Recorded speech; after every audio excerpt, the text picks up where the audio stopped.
How many roads must a man walk down? Just the one, if you're Euan.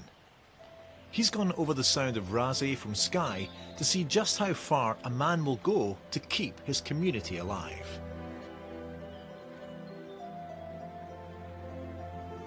Of all the roads in Scotland, it could be argued that none is a story of triumph over adversity like this one. It may be just a modest 1.75 miles long, but the fact that it's here at all is testimony to the heroic efforts of just one man, armed with just a shovel, a pick and a wheelbarrow. This is Calum's Road on the island of Raasay, a strip of tarmac that has become a place of pilgrimage. They're saying on the island that this homemade highway has a better foundation than any other road. Now it's nearly finished, they say he ought to get a medal. Born in 1911, Calum MacLeod came from a long line of tough, hard-working crofters based in Arnish, a community of about 100 in the north end of Raasay.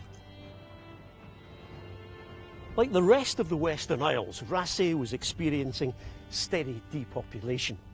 Many of the families moved to the south of the island, where there was a road and access to the ferry. For those that remained in the north, the road stopped at Brochel, and they had to make their way on foot across a landscape of bog and boulders. Frequent petitions to the local authority to build a road were ignored. And so Calum decided to do things his own way. To find out what drove him, I'm meeting journalist and author Roger Hutchinson. Roger. Euan. How do you do? Good to see you. A fantastic location. His book, Calum's Road, tells the story.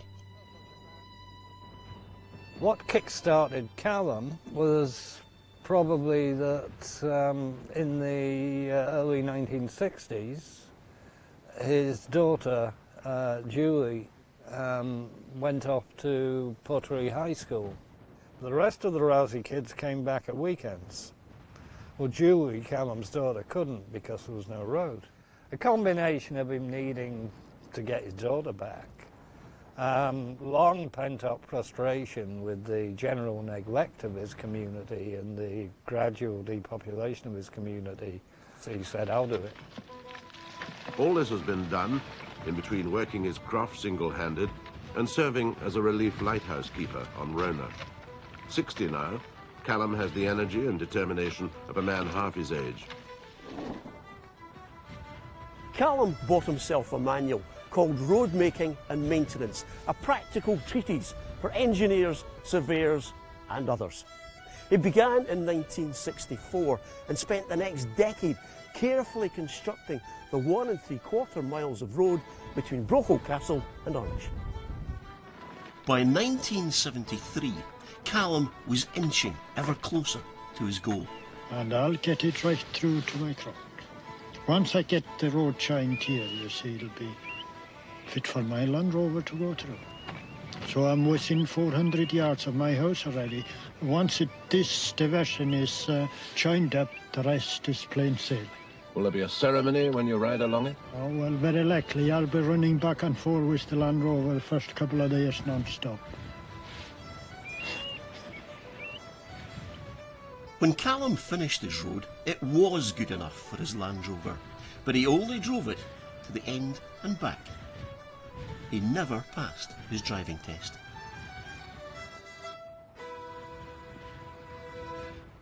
What is it about him that captures the imagination? Was he just one man against authority? That's what it is, isn't it? And That's one. what it is, and one.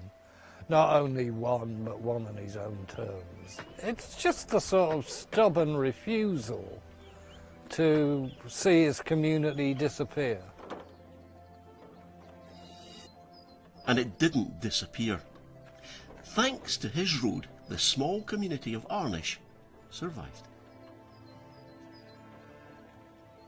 1.75 miles isn't very long, but when you consider the terrain that he was working in, it turns it into a truly epic piece of engineering, the work of just one crofter and his trusty wheelbarrow.